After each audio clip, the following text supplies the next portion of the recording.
Hey, what's up everybody? How you doing? Welcome back to Karpo Gaming and another Destiny 2 Season of the Hunted video. It is Xur Day, Friday, July the 29th, 2022, as Xur is back in the tower. So we're going to spawn in over there and we're going to see what Xur has for us today. Once again, thanks for watching my Guardians. Without further ado, ladies and gentlemen, let's get started. Now, if you are a new light player, Xur shows up every Friday right around reset time. You can show up in one of 3 different locations, and this is on Earth in the EDZ or in the tower. This week, he's in the tower. So head on over here to the tower, and there he is right there. Let's see what Xur has for us today. As always, Xur has returning the illustrious, illuminous, exotic ENGRAM. So you can get after all of those old exotics. We have 2 returning weapons with random rolls, one for the Hawk Moon, one for the Dead Man's Tail. For the Hawk Moon, we have Arrowhead Break, Alloy Magazine, Rangefinder, which is always a beautiful thing, and Heavy Grip. Pretty fantastic roll. Should be excellent in PvE and in PvP. Pick it up and add it to your collection. Next up, we have the lovely Dead Man's Tail Scout Rifle. Now, the Dead Man's Tail Scout Rifle is pretty awesome. We have some pretty fantastic rolls this week. We got extended barrel, high caliber rounds for that used to be old meta. A little bit more range, beautiful. And Vorpal weapon, and last but not least, handling stock, making this a fantastic roll. Some might even call this a god roll, depending on how much you value Vorpal weapon. So there you have it. Dead Man's Tail have an excellent roll, and the Hawk Moon has a pretty fantastic roll for this week as well. The weapon of the week is none other than the Colony Grenade Launcher. This one comes with the intrinsic perk called Insectoid Robot Grenades. The weapon grenades are insectoid robots that chase down targets and explode close to them. This is a total troll weapon and a whole lot of fun to play with. It also comes with linear compensator, high velocity round, serve the colony trait. Insectoid robot grenades quickly repopulate the magazine from reserves while the colony is unequipped, basically auto loading holster for a grenade launcher. And last but not least, composite stock. Excellent in PvE, excellent in PvP. Like I said, it's a troll weapon.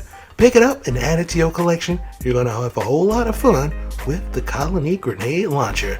Next up, we have the Stomp EE5s. Now, the Stomp EE5s is some loveliness for that Hunter class. Now, this one comes with the intrinsic perk called Hydraulic Boosters. This will increase sprint speed and slide distance, improve high jump, straight jump, and triple jump. The airborne effectiveness stat of all weapons receive a large penalty as well.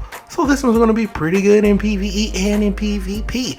You don't really see too many people rocking this, but it still is an excellent exotic.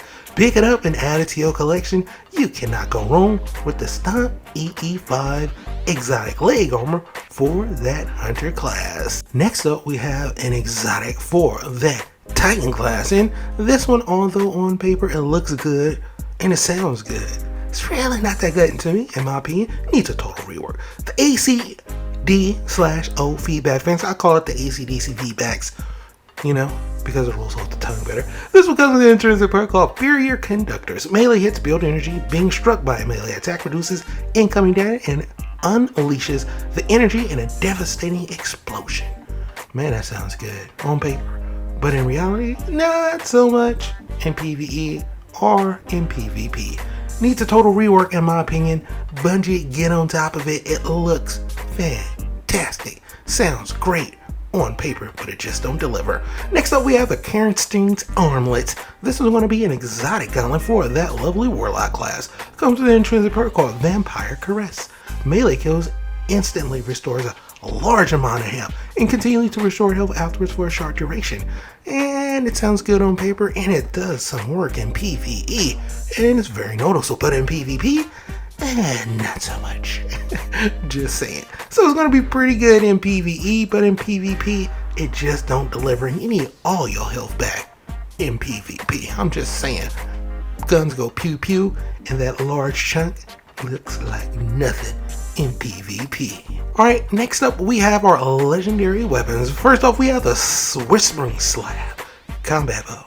Now, this one's going to be a draw time of 576 lightweight frame, recurve bow, draw quickly and move faster while the weapon is equipped. So got that going for it right there. Let's go over for the perks and see if it's good. We got flexible string and natural string for a little bit more accuracy, natural fletching as well as straight fletching, so you got a little bit more accuracy on top of accuracy.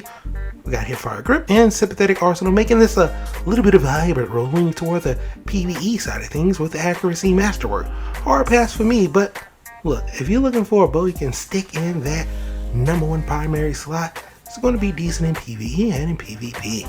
Next up we have the friction fire submachine gun. Now this submachine gun is going to be in the primary slot, 600 RPM precision frame on this as well. So long as you got some good rolls on it, it's pretty good.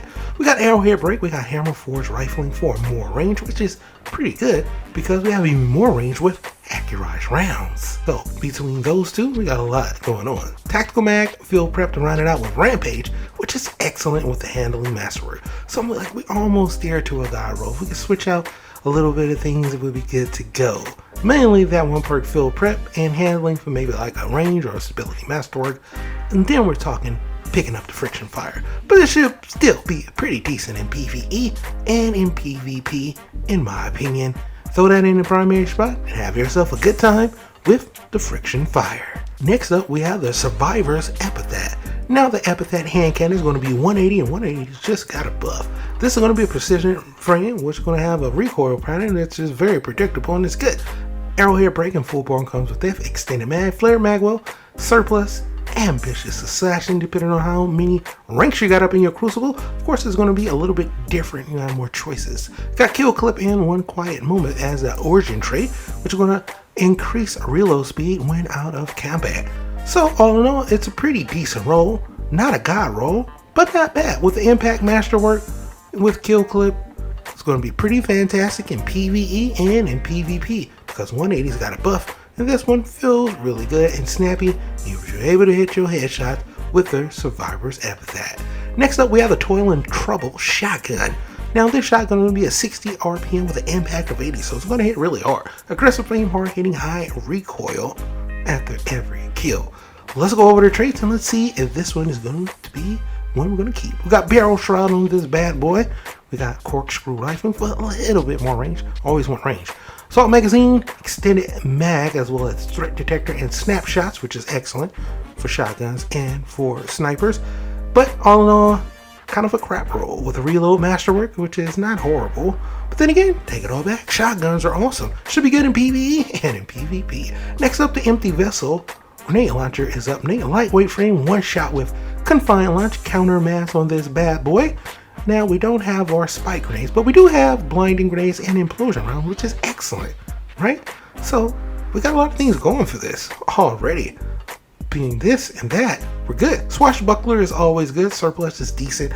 Vanguard, Vindiction, final blows with the weapon grant a small amount of health for that lovely kind of intrinsic perk for legendaries, which means between this counter mass and implosion rounds and Swashbuckler, you got yourself a fantastic roll. With the reload masterwork, you know, not bad at all. Should be excellent in PvE and in PvP for sure. Not a god roll, but still, it's an excellent roll. Next up, we have the Bad Omens rocket launcher. Aggressive frame, 25 RPM on this. Confined launch comes with this, as well as smart drift control for a little bit more velocity on there. Let's go over it. We got some velocity, which is good. We got alloy casing and even more velocity with high velocity rounds, which means the missiles will hit your target faster. So we got velocity on top of velocity with tracking as well as cluster bombs, making this pretty much a god roll. This is an excellent roll for the Bad Omens, although you should have one in your inventory. This does drop from time to time and you can find tracking on this a lot. But to roll it with clusters as well as a blast radius masterwork, now we're talking. The Bad Omens is definitely one that you want to pick up if you don't have yourself a Void rocket launcher. Mwah! Xur has brought us a very fantastic roll with the Bad Omens. Last but not least, we have the Fool's Remedy. Yep, you're looking at an Iron Banner weapon. Let's go over it. We got TAC, SAS, as well as Target SAS on this bad boy, which is a Swords rapid fire frame, 450. Just hold it down, pew pew, and they go down. We got armor piercing round, feeding frenzy, and quick draw. Oh my god, this is a fantastic roll. Not a god roll, because we have stability restaurant, we don't really need stability.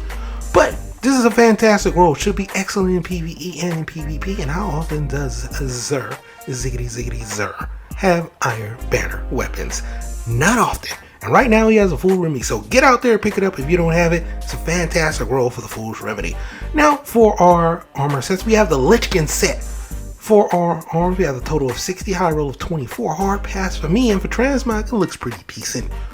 The chest is pretty much the same way. It looks pretty decent for transmog, and we have a total of 57, high roll of 17 for the recovery, so hard pass for me. Of course, the bond is going to be the bond. The helmet is the most interesting piece when it comes to transmog. It looks interesting, to say the least, right?